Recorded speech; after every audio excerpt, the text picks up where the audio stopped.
Hello అండి. నేను doctor Teja పల్మనాలజిస్ట్‌ని. తేజ పాలిక్లినిక్ గోల్డ్ క్లబ్ రోడ్‌లో కన్సల్టెంట్‌గా వర్క్ చేస్తున్నాను.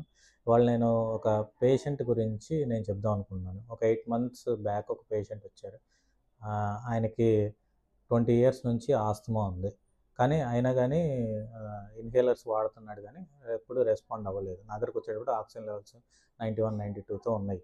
పల్మనరీ ఫంక్షన్ టెస్ట్ అన్నీ చేసిన తర్వాత లంగ్ ఫంక్షన్ 25% ఉంది. మెడిసిన్ అయి పెట్టిన తర్వాత 1 వీక్ 10 డేస్‌లో రికవర్ అయ్యారు. బానే ఉంది. 8 మంత్స్ నుంచి రెగ్యులర్‌గా మెడిసిన్ వాడుతా ఉన్నాడు.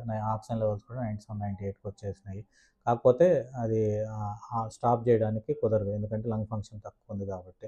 అయితే ఇప్పుడు ఈ ఆయన వాళ్ళ పిల్లల మీదే డిపెండ్ అవుతుంది. నేనేం వర్క్ చేయొద్దని చెప్పాను. ఆయన పిల్లల మీద డిపెండ్ అవుతున్నానని ఫీల్ అయ్యి ఒక షాప్ దగ్గర సెక్యూరిటీ గార్డ్‌గా ఎక్కడో జాయిన్ అయ్యాడు.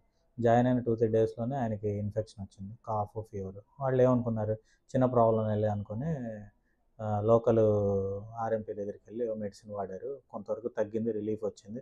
దాని తర్వాత వాళ్ళు కూడా ఇది ఇబ్బందిగా ఉంది. హైయర్ డాక్టర్స్‌కెళ్ళమని చెప్పారు. తగ్గిపోతదిలే ఆయన వదిలేసి అట్లా వదిలేసి 10 డేస్‌కి నా దగ్గరికొచ్చాడు. నా దగ్గరికొచ్చేసరికి గ్యాస్పింగ్‌లో ఉన్నాడు. 60 ఆక్సిజన్ లెవెల్స్ అట్లా. సో, ఇట్లాంటి ప్రాబ్లమ్ మీకు రాకుండా ఉండాలి అంటే ఆహ్, ఆస్త్మా, లంగ్ డిసీజెస్ ఉన్న పేషెంట్స్ అందరూ ఎక్కువ ప్రాబ్లమ్ వచ్చేది వైరల్ ఇన్ఫెక్షన్స్ వల్లే ట్రిగ్గర్స్ ఎక్కువ వస్తుంటదనమాట. సో, ఈ కాఫ్ గానీ, కోల్డ్ గానీ, ఫీవర్ గానీ, ఈ దగ్గినప్పుడు ఎక్కువ కఫం వస్తున్నా, కఫం కలర్ మారినా, ఆయాసం ఇదివరకు కన్నా ఎక్కువగా వస్తున్నా, ఎక్కువ నీరసం, బాడీ పెయిన్స్ ఉంటున్నా, అటెండర్స్ అంటే పేషెంట్స్ కానీ, పేషెంట్ వాళ్ళ అటెండర్స్ కానీ వదిలేయొద్దు. జాగ్రత్తగా పట్టుకొని పల్మనాలజీ దగ్గరికి తీసుకురండి. మందులు వాడండి. అంటే జలుబు, దగ్గు వచ్చిన ప్రతిసారి వస్తదని నేను చెప్పట్లేదు. ఏ రోజు వస్తదో మనకు తెలీదనమాట. సో, దాన్ని జాగ్రత్తగా ఉండాలి. దాంతో పాటు రెగ్యులర్‌గా మందులు వాడుకోవడం, రిలీవర్ మెడికేషన్స్ అని ఇట్లా ఆయాసం ఎక్కువైనప్పుడు ఏం వాడాలనేది మేము ఇస్తుంటాం.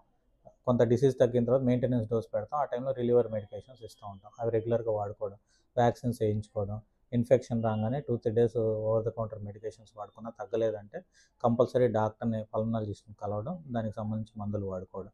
ఏదన్నా రిస్క్ అవుతుంది ఏదన్నా ప్రాబ్లమ్ అవుతుందని అనిపించినప్పుడు అడ్మిషన్ అవ్వడం, దాన్ని రెగ్యులర్‌గా మందులు వాడుకోవడం. ఇలా చేస్తే జాగ్రత్తగా ఇబ్బంది లేకుండా ఉంటుంది. సో, ఈ టిప్ యూజ్ చేసుకుంటారని కోరుకున్నాను. Thank you.